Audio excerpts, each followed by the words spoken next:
What's up mga kapamers sa bundok? Welcome po sa ating channel Smiles Away Mountain Life. Magandang umaga po sa atin mga kapamers.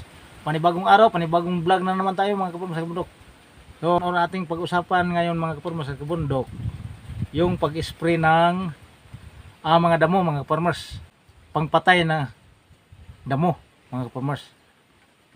Ano ba ang nakakatulong ba yun mga kapamers sa atin? Yes mga kapamers, malaking tulong po yun ng pag-spray ng damo sa atin. Malaking tipid mga kapurmas para sa ating magsasaka, para sa bawat sa atin na magsasaka, no? Ang laking tulong talaga mga kapurmas. Grabe ang tindi ng damo dito. Pero yun, sunog na mga kapurmas.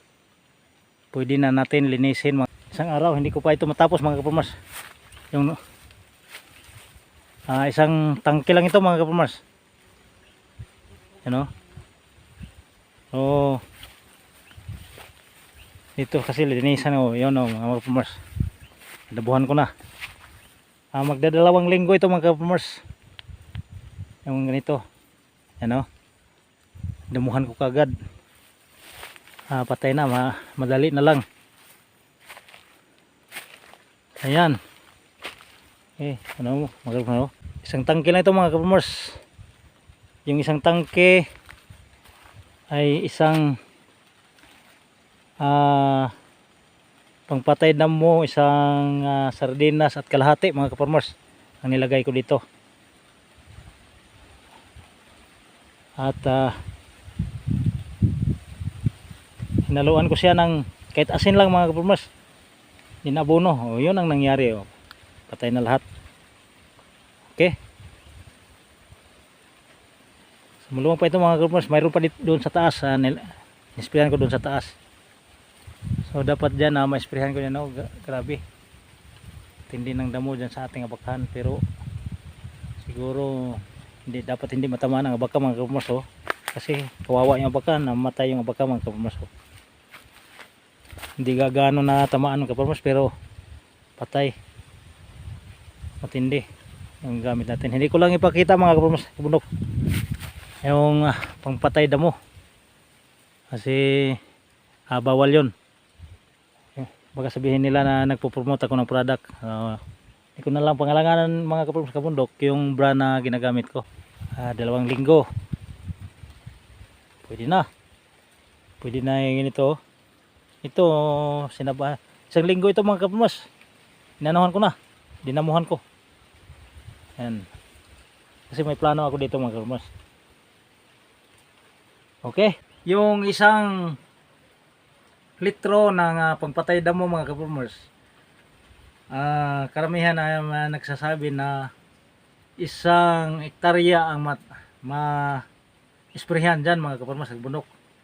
Pero dito sa amin, sa sitwasyon namin, ay hindi kaya yung 1 hektarya tapusin sa 1 litro lang mga kapurmers sa bundok, kasi grabe ang makakapal yung damo dito sa amin, no? So siguro yung 1 litro kaya sa 1 hektarya doon sa maninipis lamang na damo mga kapurmers. So yun ang medyo na-experience ko na mga kapurmers. Tinatrabaho namin na tabas, tapos tabas at damuhan. So yun, ngayon medyo talagang malaking tipid ito mga kapamers sa bundok para sa ating mga magsasaka. So marami namang ibang klase or brand na pangpatay damo mga kapamers. So kayo na ang mamili mga kapamers kung ano ang gagamitin nyo, kasi bawal yun. Bawal ko bamanggitin dito kung anong ginagamit ko mga kapamers sa bundok. Baka sabihin nila na nagpo-promote tayo ng isang product na wala naman tayong bayad dito. Tundan mga kapamers, tapos na po tayo na nag-spray sa ating na gusto nating taniman, ay ito ang ginamit natin ng mga kapamers. So maraming salamat mga kapamers sa pagsubaybay sa inyo, at maraming salamat sa lahat na hanggang ngayon nandyan pa rin, no? Maraming salamat sa inyo. Sana ay gabayan kayo ng Panginoon sa trabaho nyo araw-araw. Nandyan si Lord sa inyo. tayong lahat, nandyan si Lord, no? So maraming salamat. Okay, so sa lahat ng hindi pa nagpindot mga kapatid sa bundok ay magpindot na, at malaking tulong po yung pagpindot mo ng like at saka subscribe button sa ating dyan sa baba mga kapatid. Malaking tulong na po yun para sa amin mga kapatid sa bundok, at ikaw ay nakatulong na rin sa amin. Okay, sa ganyang mga pamamaraan mga kapatid sa bundok, nakatulong na po kayo. Okay, so maraming salamat ulit. Bye bye.